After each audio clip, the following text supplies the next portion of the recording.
열왕기하 6장의 이 말씀, 특히 첫 번째, 두 번째 이야기는요, 엘리사가 행하는 기적 중에 놀라운 기적을 지금 보여주고 있습니다. 생각해봤습니다. 왜 하나님이 엘리사를 통해서 이렇게 이적과 기적을 참으로 많이 나타내는가? 특히 그 시대는 우리가 아는 것처럼, 배웠던 것처럼 너무나 많은 우상 숭배가 관영한 시대였습니다. 쉽게 말하면 오늘 우리 시대도 만만치 않죠. 우리도 어떻게 보면은 보여지는 거, 들려지는 거, 내 마음이 빼앗겨서 하루 종일 내 마음속에 하나님이 아닌 어떤 것들이 자리 잡고 있고, 그저 보고 싶지 않아도 보이고 듣고 싶지 않아도 들리고, 온갖 되어지는 이야기들을 들어보면은 그저 하나님하고 조용한 시간 한번 가지고 싶은데도 그것조차도 마음대로 잘 안 되는 그런 어떤 환경인 것 같다라는 생각을 느낄 때가 있습니다. 여러분은 데이트할 때 주로 어떤 장소를 택하셨습니까? 여러분이 지금 연애 결혼을 해서 결혼해서 살아갈 때 한번 연애했던 시절을 가만히 돌아보면, 물론 대공원, 어린이공원, 어떤 즐거운 곳에서 아주 재미난 시간을 보낼 수도 있지만은, 주로 데이트를 할 때에는 누구나가 느끼는 것처럼 그 사람과 나만의 시간, 최소한 그 사람과 나만의 시간을 항상 메인으로 가지려고 애쓰지 않습니까? 여러분은 하나님을 나의 주라고 하며 또한 사랑합니다라고 고백할 때에 과연 그 의미가 무엇인지를 한 번씩 생각을 해보실 수 있기를 바랍니다. 내가 정말 하나님을 사랑한다면 과연 나는 하나님과 어떤 시간을 가지기를 원할까? 또한 하나님이 나한테 어떤 시간을 따라 아들아 좀 가졌으면 좋겠다라고 말씀하고 있을까라는 것도 한번 생각해 볼 필요가 있습니다. 하나님은 한마디로 말씀해서 내가 너의 하나님이 되고 너의 애인도 되고 너의 남편도 되고 너의 아버지도 되는 이런 내가 바로 너의 하나님이다라는 것을 계속 알려주고 싶으시죠. 그런데 그 이야기를 듣지 못하고 오늘 이 시대에도 수많은 사람들이 하나님과의 조용한 골방의 시간, 기도의 시간을 가지지 못하고 늘 분주하고 늘 바쁘고 늘 그냥 허겁지겁만하게 살아간다면 과연 하나님을 믿는다라고 말하는 그 말의 의미가, 하나님을 사랑합니다라고 말하는 그 말의 의미가 무엇일까?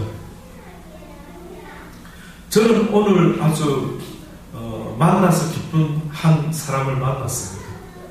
20년 전에 그가 고등학교 2학년 시절이었죠. 제가 전도사 생활을 온천 감리교회에서 처음 시작할 때에 가르쳤던 학생입니다. 20년의 세월이 흘러서 이제는 40대의 중년이 됐습니다. 오늘 그를 만났어요. 몇 번씩 연락이 왔었는데 이상하게 만나는 일이 자꾸 막히고 또 바쁜 일이 생기고 너무 바쁜 모양이더라고요. 들어보니까. 목사님 추석만 지나면 꼭 다시 연락드려서 만나겠습니다. 연락드리고 가겠습니다. 계속 그 전부터도 이야기됐었지만 어떤 이유 때문에 계속 밀려오더라고요. 드디어 오늘 사상 쪽에 볼일을 보러 왔다가 오늘은 내가 꼭 목사님을 만나고 가야 되겠다. 그러고 이제 그 친구가 연락이 오더라고요.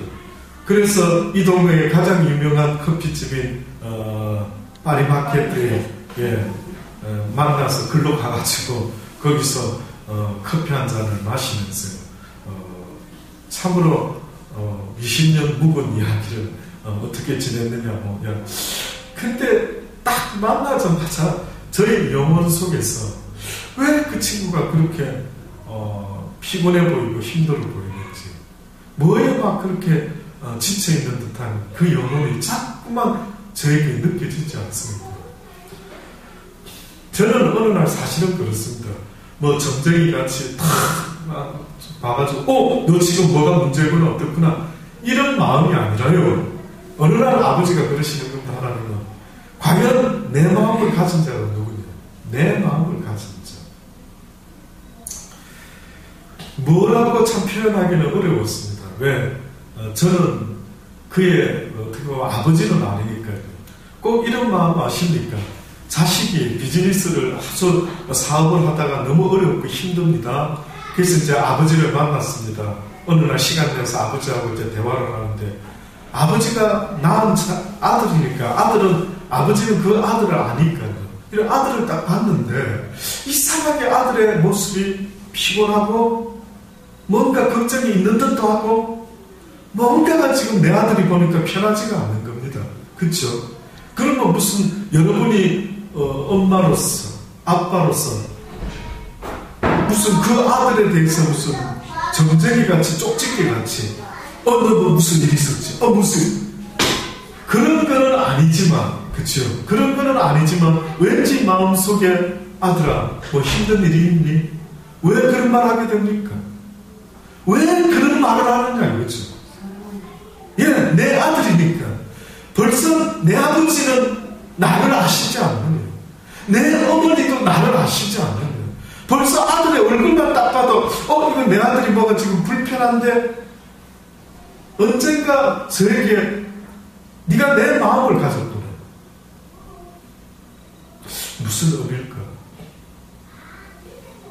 난 잘 모르겠는데.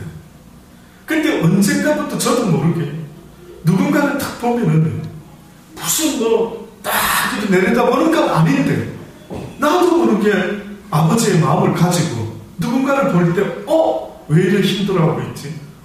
왜 이래 피곤해 있지? 이거 무슨 왜 그러지?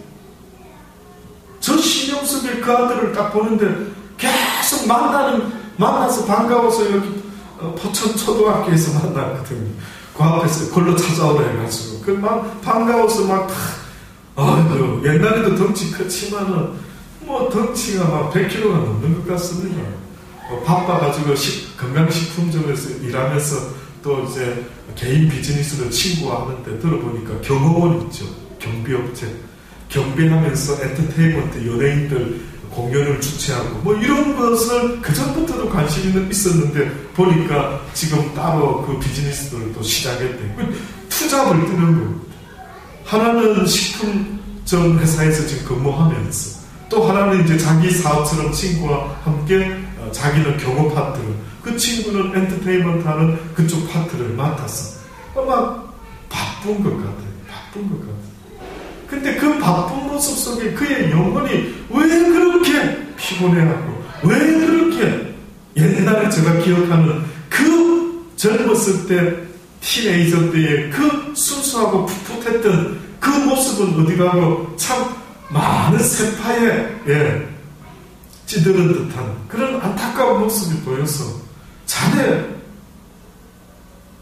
그러면 안 되는데 너무 바쁘다는 것으로 하나님하고 가까워야지. 하나님과 함께하는 건 기본인데 너무 멀리 있으면 안 돼. 너무 떨어져 있어도 안 돼. 너무 멀리 떠나와 있어도 안 되는 게 늘 하나님 가까이에 있어야 되지. 세상 일이 바빠가지고 하나님을 기억지 못하고 그 일에 그냥 전 마음을 쏟고 있는 거 얼핏 보면 당연한 일 같아 보이지만 그러나 하나님 앞에서 봤을 때는 그런 모습이 되어서는 안 되는데 라고 해서 제가 그냥 계속 이야기를 했습니다. 언제 또 만나게 될는지는 모르지만 정집사 지금 내가 하는 이야기 한번 들어보래. 그래서 계속 이야기를 좀 해줬죠. 감사하게도 그 정집사가 맞습니다. 그렇습니다. 제가 오늘 목사님을 만난 이유가 있는 것 같습니다. 라고 하면서 그래도 너무 감사하게 그 이야기를 그렇게 귀담아 들어주면서 알겠습니다. 꼭 회복해야 된다. 가정예배 드리면 안 드린다. 아무것도 아닌 것 같지만 가정예배 암만 바빠도 꼭 해야 될 것 중에 하나가 가정예배 드리라. 그 잘하는 아이들 이제 고등학교 1학년 내년에 들어간답니다. 딸만 둘인데 그 아이들에게 다른 건 유산으로 물려줄 게 없겠지만 내 아버지는 내 엄마는 내가 자라는 동안 내가 함께했던 동안 항상 하나님을 섬기라고 말씀하셨지. 항상 하나님께 예배하는 자가 되어라고 말씀하셨지, 항상 성경을 읽으라고 말씀하셨지, 항상 여호와를 기억하면서 살아야 된다고 말씀하셨지. 그 한마디의 유언적인 그 말이 꼭 있어야 되지 않겠느냐.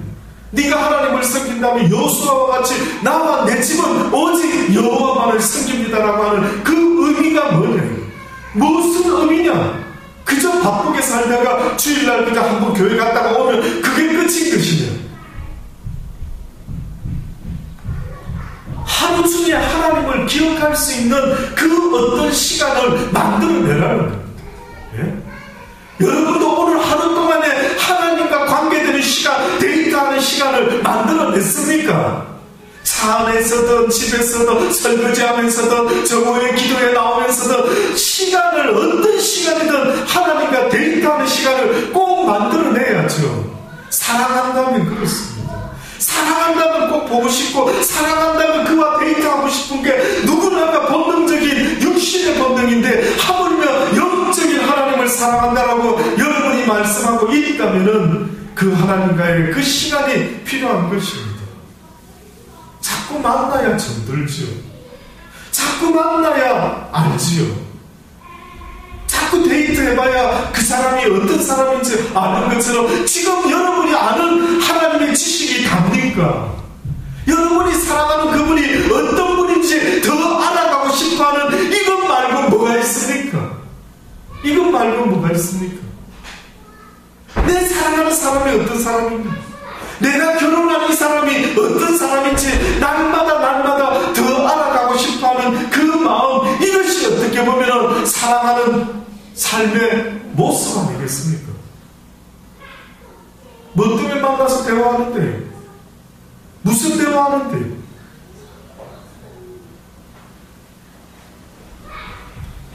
저는 엘리사의 기적을 볼 때마다 왜 이런 기적을 이렇게 많이 나타내지? 도무지 어떻게 보면 그 시대의 사람들이 이런 기적이 일어나지 않으면요, 어떻게 보면 하나님을 도무지 믿지 않는 것 같습니다. 말로만 해가지고는 믿지 않는 것 같습니다. 아시지요? 그래서 예수 그리스도도 복음을 전하면서 따르는 표적과 이적을 자꾸만 나타낸 것은 뭔 줄 아십니까? 왠 줄 아십니까? 말로만 하니까 사람들이 믿었을까요? 믿지 못했을까요? 믿지 못했던 것이에요. 우리가 만약에 예수님 시대에 가 있다면 더 못 믿었겠죠. 어느 날 갑자기 왜 사람이 하나 30살이 되더니만 한다라는 말이, 내가 하나님의 아들이다, 내가 그 길이요 진리요 생명이다, 나로 말미암지 않고는 하늘에 계신 너희의 하나님 곧 나의 아버지 앞으로 너희가 나올 수가 없느니라, 내 하는 말을 귀담아 들으라. 이게 도대체 정신 나간 녀석 아니야? 뭐 이렇게 생각하면서, 아니 목수의 아들 아니야? 요셉의 아들 아니야? 아니 나사렛에 어째 태어났던 자가 또 갈릴리 출신이,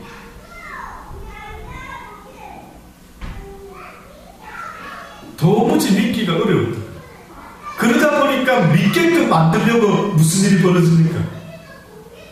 따르는 표적과 이적과 기적이 계속 예수님 삶 속에 나타나는 걸 한번 공감복음을 읽어보십시오. 어느 때는 예수님이 기적을 행해놓고도요, 이거 어디 가서 말하지 말아라. 왜요? 만약에 그 소문이 나면은 예수님의 말씀을 들으러 오는 게 아니라 무엇 때문에 예수님을 찾았을까요? 병난 꼴로, 병나사로. 성경이 우리에게 뭐라고 증거하고 있느냐면, 예수님께서 어느 날 바리새인과 서기관들과 대화를 하시면서 이런 대화를 하십니다. 내가 이 땅에 온 것은, 또 다시 말하면 의인이라고 하는 사람은 아픈 사람을 위해서 존재하는 것이지 아프지 않는 사람을 위해서 존재하는 게 아니란다. 인자가 이 땅에 온 것은 병자 이야기를 하더니만, 의원 이야기를 하시더니만 갑자기 무슨 말씀하는 줄 아십니까? 인자가 이 땅에 온 것은 죄인을 위하여 이 땅에 왔느니라. 하나님의 눈을 봤을 때, 예수 그리스도의 눈으로 보았을 때 이 땅의 사람들이 육신의 병이 든 것도 문제겠지만 그들의 영혼이 병이 들었다. 그들이 죄 가운데 병들어 있는 모습을 예수님이 뭐라고 표현했냐면, 내가 이 땅에 온 것은 의인의 모습으로 왔는데 내가 다시 말해서 누구를 부르러 왔느냐면 죄인을 부르러 왔다. 죄인을. 그러니 죄인에게 나 예수가 의원이다. 육신의 병을 낫게 하기 위해 온 게 아니라 무엇을 낫게 하기 위해서? 너희들의 영혼의 의사가 되기 위하여 이 땅에 죄인을 찾으러 내려온 사람이 바로 나 예수 그리스도다. 그러니 그 영적인 영혼을 구원하시려고 무더기도 복음을 증가하시는데, 이 미련한 인생들이 그 복음의 귀를 기울이는 게 아니라 오병이어의 기적을 통해서 야, 예수님의 말씀이 맞구나라고 믿었어야 되는데, 뜻밖에도 그 예수님의 말씀이 맞구나라고 믿는 것이 아니라 먹고 배부름으로 예수를 또 쫓아다녔대. 그래서 사람들이 그 예수를 유대인의 왕으로 삼으려고 하신 것을 보시고 아직 때가 이르지 아니했기 때문에 사람들에게 그런 이야기를 어디 가서 하지 말아라. 내 병나 샀는데 그 이야기 하지 말고 하나님의 말씀, 복음을 증가하는 자가 되어라. 살아계신 주의 진리의 말씀을 전하는, 누가 복된 자이든지 마음이 가난한 자가, 애통하는 자가, 겸손한 자가, 하나님의 나라를 바라고 의를 위하여 핍박받는 모든 하나님의 사람들, 이 사람들이 이 땅에서 가장 복된 자라고 이야기를 하고 있는 것입니다. 한번 새겨 들어보시기 바랍니다. 이 시간에 주의 말씀을 들을 때에 간절함이 없으면 저의 소리는 그저 광야에서 외치는 자의 소리로 밖에 되지 않습니다.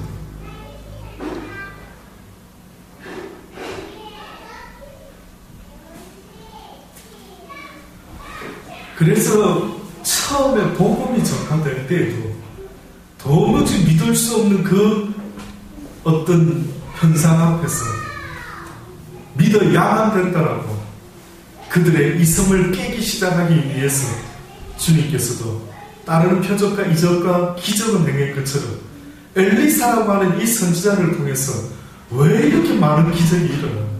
왜 이렇게 많은 기적이 이렇게 나타날까? 오늘 보니까 첫 번째 어떤 기적이 일어났느냐면 선지자의 생도가, 아마 선지학교에 있었던 생도들이 엘리사에게 이렇게 말합니다. 우리가 당신과 함께 거한 곳이 우리에게는 이제 좁습니다.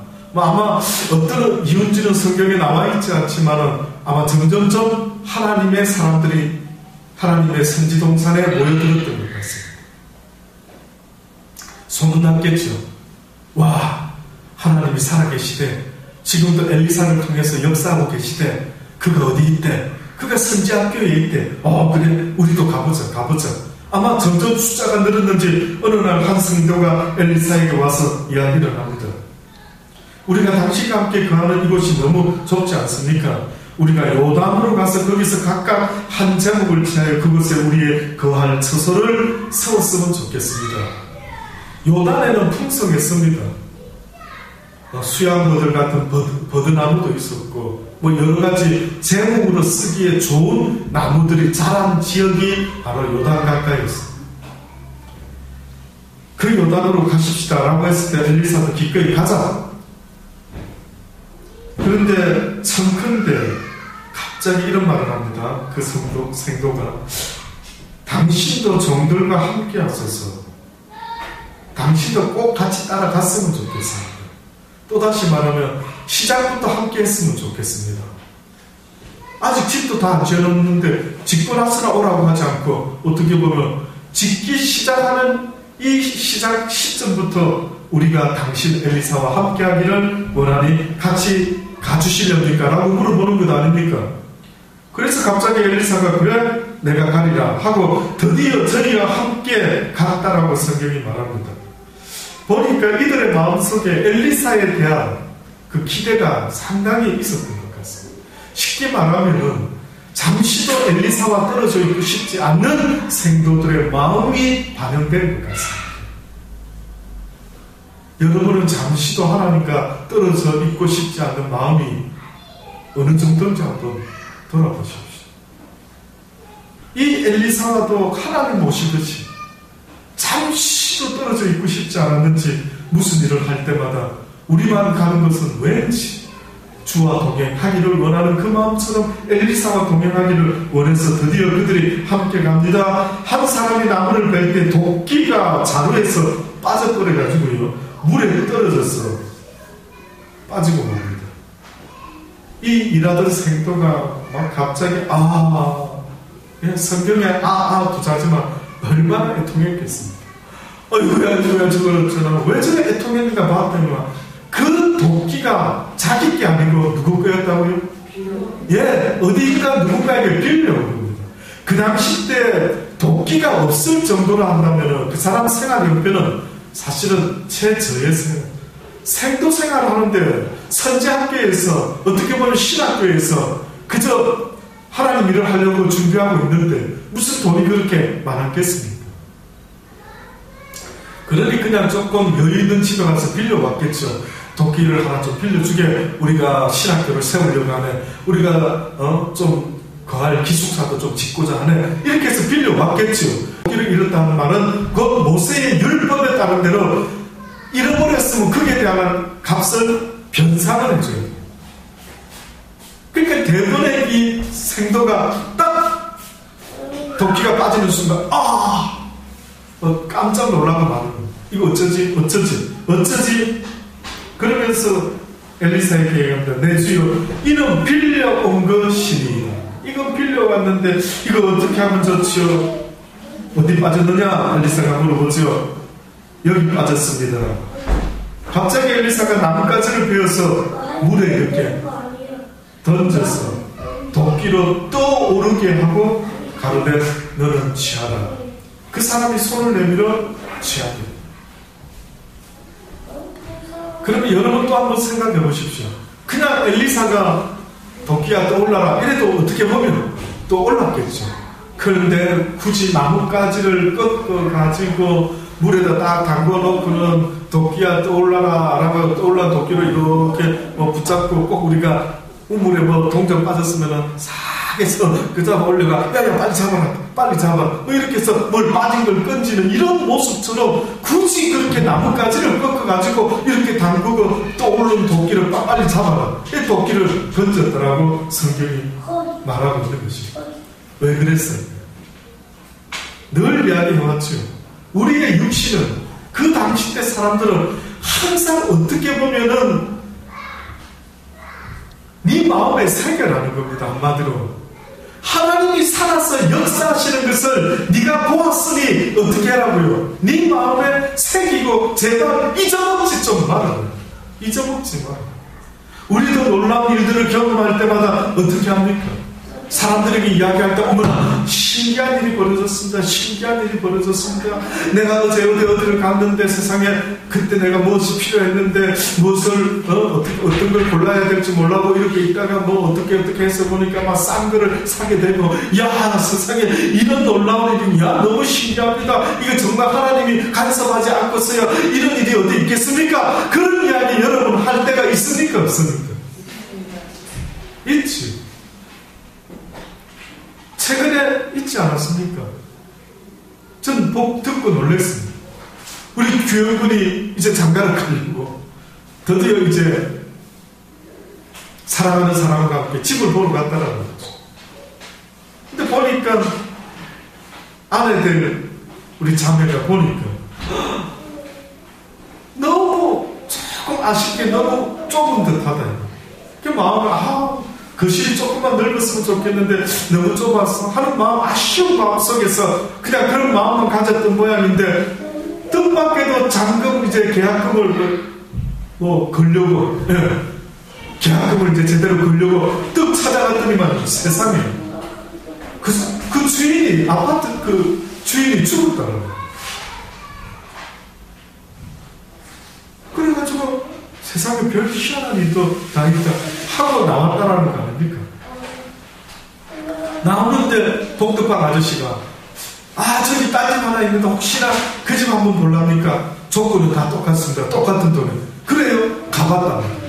가보니까 세상에 그 아쉬웠던 거실이 아주 적당히 딱 더 큰 거실을 어머나 이 정도면 내가 기쁘게 드러날 수 있을 거야. 그래가지고 다른 집을 계약했다. 어떻게 생각하십니까? 처음부터 그 집을 했었으면 안 됩니까? 굳이 왜 이런 일이 벌어지는 거예요?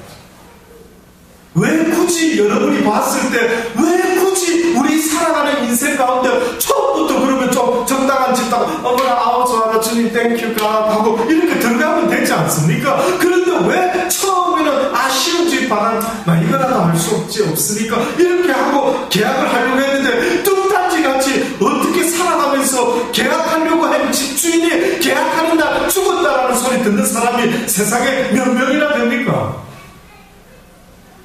도대체 몇 명이나? 제가 어느 날 친구 집사의 전화를 받고 한 달은 주일날 저녁에 장례식을 가게 됐었죠. 장례하는 안치되어 있는 병원에 연락이 왔어요. 그래도 옛날 친구의 여동생의 교회 여동생의 남동생의 아내가 갑자기 죽었어요. 겸사겸사 제가 옛날 사람 얼굴도 볼 겸 한번 가보지 하고 비 오는 날 밤 어스스한 어느 날 밤에 차를 타고 가는데 이때까지 1년 동안 그 전도사님 그 아시죠? 유명한 그 차를 타고 무사히 그래도 잘 쓰고 있지 않았습니까? 광안병원에 광안리에 있는 광안병원에 딱 한 5분 정도를 남겨놓은 거리에서 갑자기 차 앞에서 연기가 확 올라와요. 지금 무슨 일이지? 깜짝 놀래가 빨리 어디 서야 되는데 보니까 또 마침 그죠? 옆에 주유소가 불을 끄고 이제 영업을 마쳤는데 마침 또 그게 아저씨가 집에도 안 가고 비 오는 밤에 그 뭐 때문에 누굴 기다렸는지 지금 생각하니까 우리를 기다리니까 하나님이 누구 올 거니까 가지 말고 좀 있거라 뭐 이런 거가 그렇지 않고서야 그 아저씨가 뭐 때문에 퇴근 안 하고 거기 혼자서 그래 있는지 모르겠어요. 물어보지 못했어요. 희한하게 딱 들어오니까 뭐 도움이 필요합니다. 뭐 도와드릴까요? 물을 좀 넣어야 되겠습니다. 차가 갑자기 아마 라지에이터에 물이 빠진 것 같았어요. 제가 거기 서 있으면서요. 이게 무슨 일이지? 아버지요, 이게 무슨 일입니까? 지금 제가 가는 이 길이 아버지 기뻐하는 길이 아닙니까? 혹시? 그런데 이까지 다 왔는데 왜 5분 거리밖에 안 되는데? 제가 그 친구에게 전화했습니다. 친구요, 내가 지금 5분 거리 어느 낯선 주유소에 내가 지금 비를 피해서 있는데 차가 갑자기 고장난 거야. 나를 데리러 올 수 있겠느냐? 어딘데? 어디? 아저씨 바꿔주니까. 내가 가겠대. 그러니까 5분 거리를 남겨놓고 그 친구가 또 수고스럽게 와서 또 제가 그걸 타고 또 거기 가서 한 3시간 정도를 앉아 있었는데 있으면서 옛날 추억을 조금 더듬고 앉아있는 이 자리가 어느 순간에 저도 모르게 느낀 게 이게 아니구나. 이게 아니구나. 저는 그들에게도 하나님의 말씀을 한번 전해주고 싶어서 그런 마음으로 사실은 갔던 것인데 그들은 저를 바라보는 눈이 주의 종으로 봐주는 것이 아니라 옛날 친구로만 보는 것입니다. 갑자기 그 순간에 성경의 말씀이 생각나는데 선지자가 고향에서는 대접받는 일이 없다라고 말씀하시면서 예수 그리스도께서 많은 곳에서 이적과 기적과 표적을 행했는데 뜻밖에도 그가 사셨던 그 고향에서는 전혀 아무 이적을 행하지 않으시면서 무슨 말을 하셨는지 아십니까? 내가 이곳에서는 오직 요나의 표적 외에는 내가 너희들에게 알려줄 게 아무것도 없다. 나중에 내가 보아할 것을 보라. 그것만 이야기해 주리라. 그 어떠한 이적도 자비도 그곳에서는 베풀지를 않았습니다. 그래서 저는 다시 한번 결심을 했죠. 이제는 한국에 와서 옛날 사람을 만나는 것이 은근슬쩍 옛 추억에 젖을 수도 있는 듯한, 기분 좀 좋은 듯한, 회포를 좀 푸는 듯한 이런 어떤 인간적인 생각조차도 어떻게 보면 나의 하나님은 원하시지 않으시는구나 라는 깨달음을 가졌습니다. 그렇다, 이제부터는 내가 살아가는 날 동안 예수 그리스도께서도 공생애를 시작할 때에 이제는 요셉의 아들이 아니라, 목수의 아들이 아니라 하나님의 아들로서 내가 남은 삶을 주의 복음을 전하리라. 그들이 믿든지 믿지 아니하든지 오직 하나님의 말씀만을 전해주리라 라고 결심하고 복음을 전했을 것 같은 예수 그리스도의 그 마음을 어떻게 보면 저도 한번 생각하면서, 그래, 그렇다, 나도 그리하리라. 나도 이제 남은 날 동안 하나님의 말씀만 전하리라. 아무리 내 육신의 부모 형제고 어떤 사람이 나와 개적인 혈연의 관계가 있다 할지라도 그것에 얽매여서 옛 추억에 사로잡혀 있는 그런 삶의 모습이 아니라 모든 것을 뒤로하고 오직 달려갈 그 길은, 이 복음을 전하는 그 일에 있어서는 자루나 우르나 치우치지 말고 옛 생각에 추억하지도 말고 오직 복음만을 증거하는 그 삶을 살다가 주님 앞에 가야 되겠구나 라는 생각을 하게 되었습니다. 어떤 경험들을 주실 때마다 뭔가 이유가 있다. 잊지 말아라. 그러면 저는 이 생각하겠죠. 주일 저녁 비 오는 밤 네가 차를 타고 가다가 길에서 서게 된 그 상황을 잊지 마라. 그럼 그건 무슨 뜻입니까? 아, 그 말은 여차저차 하는 것을 명심해라. 이 뜻인 겁니다. 엘리사의 기적을 보면 꼭 그런 것 같습니다. 느낌. 그러니 그 생도한 사람을 위해서 어떻게 보면 무엇을 보여줬느냐면 이적을 보인 거죠. 그 생도한 사람한테 이적을 보이면서 어떻게 보면 오늘 우리 시대에도 하나님이 따르는 표적과 이적을 보여줄 때가 얼마나 많이 있습니까? 예수님을 잘 아는 사람들이 놀라운 기적과 이적을 체험하는 경우보다 예수 믿은 지 얼마 안 되는데 체험하는 게 더 많다는 사실을 잊지 마십시오. 많은 사람이 착각하더라고요. 나는 이런 체험했는데, 뭐 이런 경험했는데, 우리 목사님은 경험도 못하고 내가 목사님보다 더 나은 게 아닐까, 뭐 이렇게 생각하는 사람도 있는 모양입니다. 근데 성경을 잘 읽어보면요, 하나님이 따르는 표적과 이적을 강하게 행했다라고 하는 것은 말로만 그들이 믿지 못하기 때문에 이런 표적들을 나타낸 것을 성경 곳곳에 볼 수가 있는 거예요. 엘리사도 똑같았던 것이에요. 한 사람 때문에 희한하게 나뭇가지를 꺾어가지고 물에다 대면서 그에게 하는 말이, 이제 도끼가 떠오를 테니 빨리 그것을 붙잡아라. 아마 그 사람은 친구들에게, 가족들에게, 주변 사람들에게 이야기할 겁니다. 엘리사 선지자께서 세상에 나뭇가지를 딱 꺾더니만 물에다가 탁 담그고는 도끼야 떠올라라 했더니만 도끼가 막 올라가지고 빨리 잡아내서 내가 잡아가, 세상에 잃어버린 도끼를 찾지 않았겠어, 뭐 이러면서 이제 하나님이 살아계신 것 같아, 하나님은 그 종과 함께 역사하시는 하나님인 것 같아. 곧 그것은 엘리사의 입을 통해서 나오는 하나님의 말씀이 진짜인 것 같아. 두 번째 놀라운 이적이 벌어집니다. 때에 아람 왕이 이스라엘을 더불어 싸우려고 그 신복들과 언언을 하기 시작합니다. 나만 장군의 나라, 그 아람 왕이 시기적으로 학자마다 여러 가지 차이를 있지만, 이 아람 왕이 또 이제 좀 시간이 가니까 아마 또 이스라엘을 이렇게 부분적으로 싸우기도 하고 뭐 서로 약탈하기도 하고 아마 이랬던 것 같습니다. 근데 그 신복들과 긴밀하게 아주 은밀하게 의논을 하죠. 우리가 아무데 진을 치리라. 그래서 그 이스라엘 사람들을 치고 우리가 그걸 빼앗자, 뭐 이렇게 의논을, 계획을 딱 세우고 작전을 세웁니다.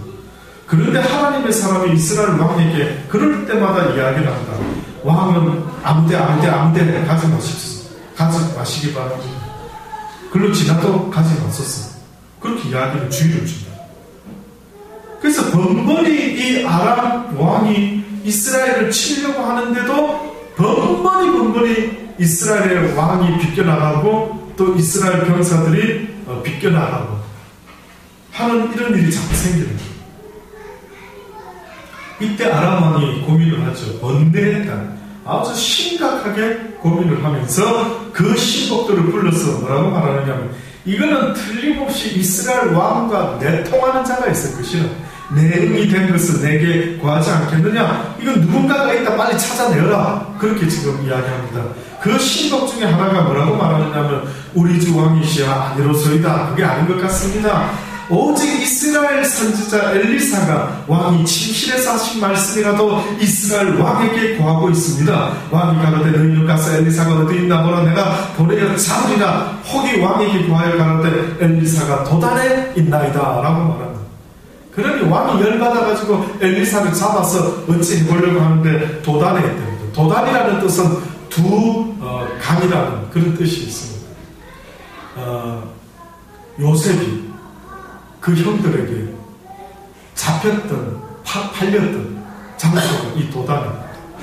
예, 그 장소에서 엘리사가 머물고 있었던 모양입니다. 드디어 엘리사를 잡으려고 계획을 세웁니다. 그래서 왕이 말과 병거 많은 군사를, 꽤나 한 사람 잡으려고 엄청난 사람을 보냈던, 군사를 보냈던 모양입니다. 그런데 하나님의 사람의 수종들은, 원래는 누가 수종 들었죠? 예? 엘리사의 수종된 사람이 이름이 누구였습니까? 벌써 있었습니까? 나아만 장군 때 나아만의 재물을, 예, 게하시라는 사람이 있었는데, 여기 이제 성경을 보니까 이름이 안 나옵니다. 근데 게하시는 아닌 것 같아요. 왜? 게하시는 뭐가 생겼어요? 문둥병이 생겼죠. 아마 그렇게 같이 있기가 어렵잖아요. 그래서 어쨌든 하나님의 사람의 수종드는 자가 뭔가 생도 중에 한 사람일 같은데, 그가 갑자기 일어나가지고 나가보니까 세상에 아람 군사와 왕과 병거가 그냥 본인이 있던 그 도단을 둘러싸고 있는 겁니다. 그 상황에 엘리사에게 구합니다. 아하, 내 주여 우리가 어찌하리까?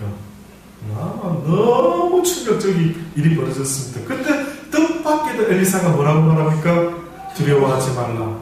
우리와 함께한 자가 저와 함께한 자보다 많으니라. 이건 도대체 그 생도가 들었을 때는 이걸 어떻게 받아들이겠습니까? 어이구야, 이 주인이 뭐가 잘못된 거 아닐까? 이게 지금 우리가 많다라니, 우리는 자기하고 나밖에 없는데 도대체 이 수많은 병사를 어떻게 하면 좋지? 어떻게 이 사람보다 지금 우리가 많다라고 말하고 있을까? 꼭 어떻게 보면 이 장면을 보면은 다윗이 뭐라고 합니까? 골리앗과 싸울 때 그 수많은 병사들과 그 거인 앞에 섰을 때에 다윗은 뭐라고 분명히 말합니까? 네가 나를 이길 수 있을 것 같으냐? 네가 칼과 창으로 나를 이길 수 있을 것 같으냐? 그러나 내가 믿고 또한 의지하는 나의 주 나의 하나님 만군의 여호와의 이름으로 내가 너와 함께 하겠다. 내가 네 앞에 서는 하나님과 함께한다라고 믿어 의심지 않았던 그 다윗의 고백처럼 엘리사도 영적으로 보니까 와우, 저 수많은 군대가 나를 둘러싸고 진을 칠지라도 오히려 하나님의 군대가 더 많은 숫자가 나를 둘러싸고 있구나라는 것을 영적으로 보았다. 부러웠더라고요. 보고 믿을 수도 있겠지만 주님은 오늘도 우리에게 말씀합니다. 보지 않고 믿을 수 있는 자가 복된다.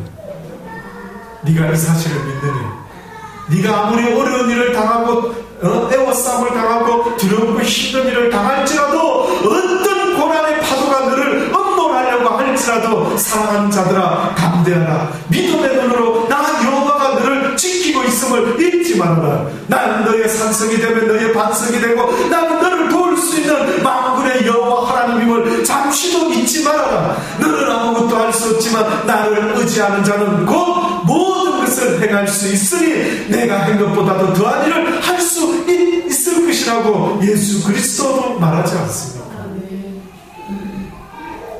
한마디로 말하면 하나님의 말씀을 통한 믿음이 네 마음에 거하기만 하면 네가 무엇이든지 행하라 이루게 된 것이다. 이런 희한한 이야기가 세상에 어디 있습니까? 한번 믿어나 보시죠. 믿자야 본전 아닙니까? 한번 믿어나 보시지. 예, 한번 믿어나 보시지. 보니까 결국은 그 놀라운 군대만 있는 줄 알았는데 엘리사가 사환에게 걱정하지 마라.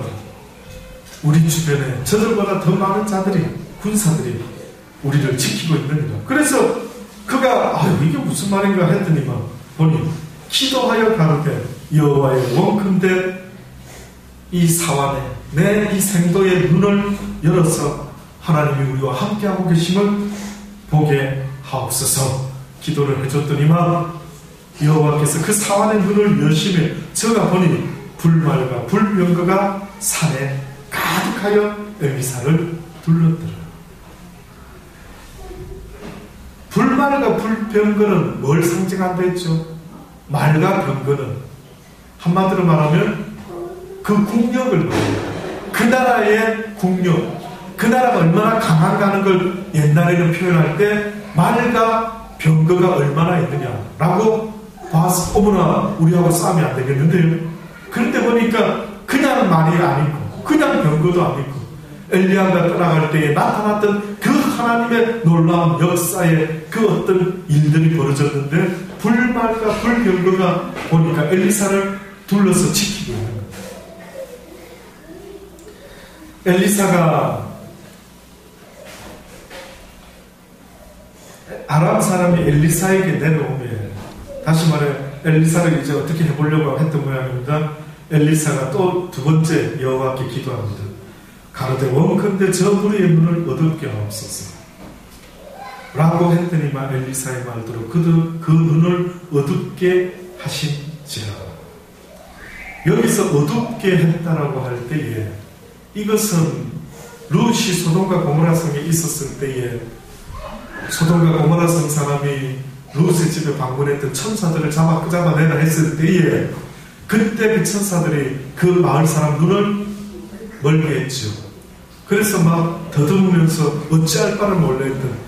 근데 그 뜻이 아닌 겁니다.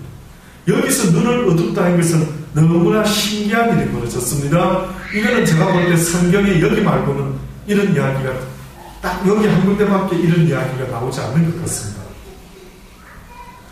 보니까요, 엘리사가 저희에게 이르되 이제 눈을 멀게 했습니다. 그런데 눈을 멀게 했는데 어떻게 멀게 했나 잘 모르겠는데 가만히 그 다음 글을 읽어보니까 엘리사가 저희에게 이르되 이는 그 성이 아니니 나를 따라오라. 그러니까 이 사람들이 다시 말하면 완전히 눈이 먼 것이 아니라 착시 현상이 일어났는지 뭔가 길이 그러니까 쉽게 말하면 어디로 이제 누구를 찾으러 왔는데 보니까 길이 내 생각한 대로 아닌 거. 어머나 이게 딴 길인가? 어머 왜 이렇게 길이 막혔지? 꼭 어떻게 보면 홍해에 물이 갈라져서 벽이 되었을 때 어머나 이게 뭐야? 이게 어떻게 바닷물이 벽이 됐지? 뭐 이런 것처럼 갑자기 무슨 현상이 일어난 것 같은데 보니까 전혀 예상 못했던 어떤 장소에 와 있는 듯한 착각이 일어나요. 그러니까 엘리사가 누군지도 잘 몰랐는지 누가 나타났는데 길을 잘못 드셨네요. 어떻게 보면 좀 여기다 말을 덧보태면 누구 찾으러 오셨는데요. 엘리사라는 그 녀석을 잡으러 왔지. 그래 길을 잘못 드셨네. 그 사람 여기 없는데 이러면서 그럼 제가 안내해드릴게 따라오시렵니까? 그 수많은 병사가 세상에 한결같이 꼭 도살장에 끌려가는 줄줄이 어린 양과 같이 매 하면서 따라오는 것처럼 세상에 보니까 따라가는 거예요. 나를 따라오라. 내가 너희를 인도하여 너희의 찾는 사람에게로 내가 나가게 줄 테니까 하고 저희를 인도했는데 어디까지 인도했느냐면 사마리아까지. 도단에서 사마리아까지는 지리상 한 20km 정도의 거리거든요. 이 20km의 거리를 갖다가 세상에 이 엘리사를 쫓아서 그냥 이 군사들이 그냥 원정 어디 가듯이 줄줄줄 따라서 그냥 갔던 것입니다. 사마리아에 들어갈 때 엘리사가 가는데 여호와여 이 무리의 눈을 열어서 보게 하옵소서 라고 했더니만 여호와께서 눈을 여심해 저희들이 보니까 자기가 도단에 와 있어야 되는데 어디로 와 있습니까? 이게 어디야? 우리 아는 데인데 사마리아인데 이거 왜 우리가 여기 와 있지? 라고 봤더니만 그 상황이 놀랍게도 더 많은 이스라엘 사람 군사들이 그들을 둘러싸고 있는 겁니다. 이거 어쩌지, 이거 싸우면 잭도 안 되고, 이거 어떻게 하는 거, 우리 죽는 거야? 이렇게 어떻게 보면 당황스러운 일이 이제 벌어졌는데, 이때 이스라엘 왕이 엘리사에게 물어봅니다. 아버지요, 내가 저들을 치리니까? 라고 했더니만, 너무나도 신기한 이야기가, 이 열왕기 열대하에 한 번도 없는 이야기가 나옵니다. 보통은 적은 어떻게 했습니까? 그거는 말도 안 되게 남김없이 치는 거 아닙니까? 근데 희한하게 엘리사를 통해서는 너무 많은 이적과 어떤 희한한 일을 만들어내시는데 보니까 엘리야 못지않는 아주 디테일한 어떤 복음적인 내용들이 막 들어있는 겁니다. 봤더니만 뜻밖에도 엘리사가 대답하되 치지 마소서 왕이여 칼과 활로 사로잡은 자인들 어찌 치리까?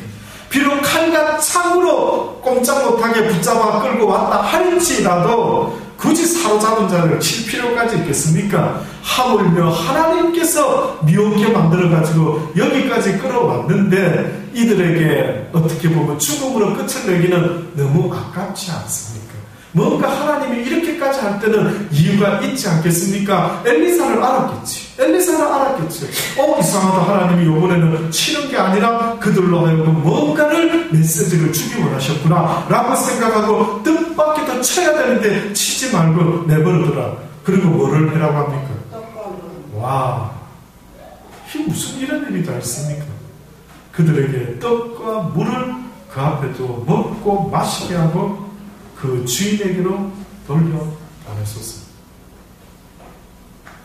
왕이 위하여 식물을 많이 베풀고 저희가 먹고 마시며 놓아보내니 저희가 그 주인에게로 돌아가니라. 이로부터 아람 군사의 부대가 다시는 이스라엘 땅에 들어오지 못하니라. 왜 다시는 들어오지 못했을까요? 그 사랑을 보여줬습니다. 은혜를 입으니까 어떻게 쳐? 그렇지. 그러니까 칼로 이긴 것일까요? 사랑으로 이긴 것일까요? 사랑으로 사람을 이긴 거예요. 칼로 이겼으면 또 쳐들어오고 또 힘 좀 키워서 또 쳐들어오고 했는데 너무나 뜻밖에도 엘리사는 신약 성경에 말씀한 것처럼 원수가 배고프고 헐벗고하면 어떻게 하라고? 먹이우고 입히고 마시우게 하라고 하는 그 원수까지도 사랑해라는 그 말씀처럼 너무나 이 구약시대에 어울리지 않는 희한한 일이 벌어졌는데 오히려 그 원수까지도 사랑으로 대했더니만 그 원수가 다시는 이스라엘을 치지 아니했다. 어떤 힘이 강할까요? 칼이 강할까요? 사랑이 강할까요? 믿습니까? 미움이 강할까요? 사랑이 강할까요?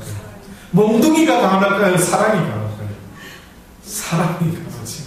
왜 그런데 이때까지 몽둥이만 쓰시고 막 화를 내가지고 여기가 내가 보자 막 족쳐버리리라 하고 막 어쩌면 무서운 군사의 모습으로 여군의 모습으로 막 하는 이런 모습들은 도대체가 어디서 나오는 거예요? 그래서 이겼습니까? 이길만 하면 또 좀 잊을까 싶으면 또 힘을 키워가지고 남을 열받게 또 만들고 또 힘을 키웠다가 열받게 계속 싸우고 앉아있는 모습이 어느 때면 징글징글하다. 그만 좀 싸웠으면 좋겠다. 아이고 저 인간 왼수 같은 인간 할 때가 얼마나 많이 있느냐 말이에요. 근데 뜻밖에도 사랑 한 번에 확 무너지잖아요. 그러니 여러분이 전략을 세우고 싸움을 할 때도 지략가가 있죠. 지략가.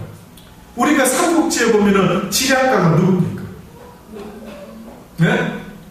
조조도 있고 유비도 있고. 조조라는 사람의 아주 어떻게 보면은 적군이지만 대표적인 그 어떤 지략가의 아주 머리 쓰는 사람. 그러니까 하나님이 우리 보고 사단도 아담과 하와를 넘어뜨릴 정도로 멋지게 유혹했는데 하물며 너희가 사랑으로 왜 상대방을 사랑으로 왜 이기지 못하도 왜 작전을 못 쓰느냐 이거예요. 사랑으로 한 방 매길 수 있는 그런 어떤 아이디어는 왜 못 쓰느냐 이거죠. 사랑의 무기가 어떤 게일까요? 사랑의 무기가 어느 때는 이것도 될 수 있고 저것도 될 수 있단 말이죠. 조그마한 창도 칼도 활도 어떤 단창도 여러 가지 종류의 무기가 있는 것처럼 때로는 요 무기 때로는 저 무기, 다시 말하면 때로는 맛있는 음식, 때로는 편지, 제가 기억나는 어떤 부부의 이야기 중에 남편을 도시락을 꼭 싸서 직장에 보냈다. 신혼 때였습니다. 그 아내가 남편의 도시락을 싸면서 밥만 싸준 게 아니라요. 너무 정성껏 아름답게 도시락을 갖다가 겉에다가 보자기를 딱 풀면은 메시지를 딱 붙여놓아요. 사랑하는 여보, 오늘 이 밥 먹고 힘내서 아주 일 무사히 잘 마치고 집에서 만나요. 또 뚜껑을 딱 열었는데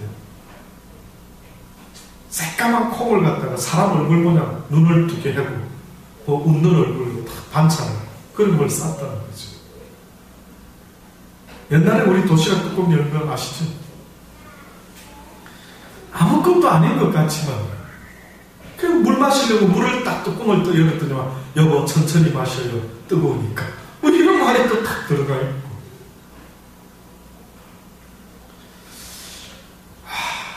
그렇다. 사람의 마음을 움직인다는 게 사람이라는 영적인 존재의 마음을 움직일 수 있는 게 이 세상에 과연 뭘까? 힘일까? 폭력일까? 협박일까? 위협일까? 뭘 것 같습니다. 사람 말로는 없다고 아버지는 말하고 성경은 우리에게 사람 외에는 어떠한 것도 변화시킬 수가 없느니라. 너희의 사랑이 모든 일을 구원할 수 있다.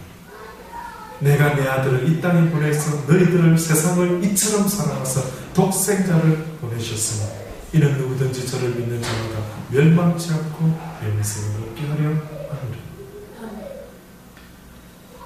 결국은 그 사랑이 모든 사람들의 마음뿐만 아니라 원수의 마음까지도 움직였다는 사실을 잊지 마시고 여러분도 살아가면서 누군가가 여러분의 얼굴에 때로는 뺨을 때리기도 하고 침을 뱉고 조롱하고 멸시하는 일이 있을지라도 아버지여 저들의 행위를 알지 못하고 행하는 것이니 아버지 용서하여 주옵소서라고 오히려 그 영혼을 긍휼히 볼 수 있는 그런 높은 믿음의 수준 그 사랑을 가지고 살아가는 저와 여러분 되기를 간절히 주의 이름으로 축원합니다. 기도하십시다. 좋으신 아버지 하나님 감사합니다. 오늘도 엘리사의 기적을 통해서 엘리사의 놀라운 이적과 또 사랑의 모습을 통해서 다시 한번 이 시대를 살아가는 우리에게 하나님이 주시고자 하는 그 메시지가 무엇인지를 우리들이 듣게 됩니다. 우리도 그 사랑으로 살아가게 도와주옵소서. 결코 이적과 표적을 쫓아가는 자들이 아니라 이적과 표적을 통해서 하나님의 말씀을 배우며 그 말씀을 더 사랑함으로 그 진리 가운데 자라갈 수 있는 그러한 믿음의 사람들이 다 되게 하여 주옵소서. 주님은 말씀하셨지요. 내가 곧 길이요 진리요 생명이라고 누구든지 내게 오라고 내 말을 들으라고 내가 너희들에게 전하는 이 진리의 말씀은 생수와 같은 것이 되어 너희들의 영혼을 날마다 적셔 줄 것이라고 그렇게까지 말씀하셨습니다. 이 말씀을 가슴 깊이 새기게 하시고 날마다 이적을 사모하고 기적을 원하는 것이 아니라 죽어가는 내 영혼에 생수의 말씀을 더욱더 사모할 수 있는 우리 모두가 되게 하여 주옵소서.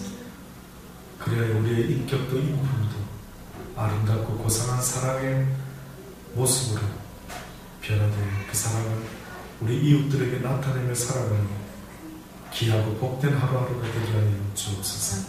예수님의 이름으로 감사하며 기도드립니다.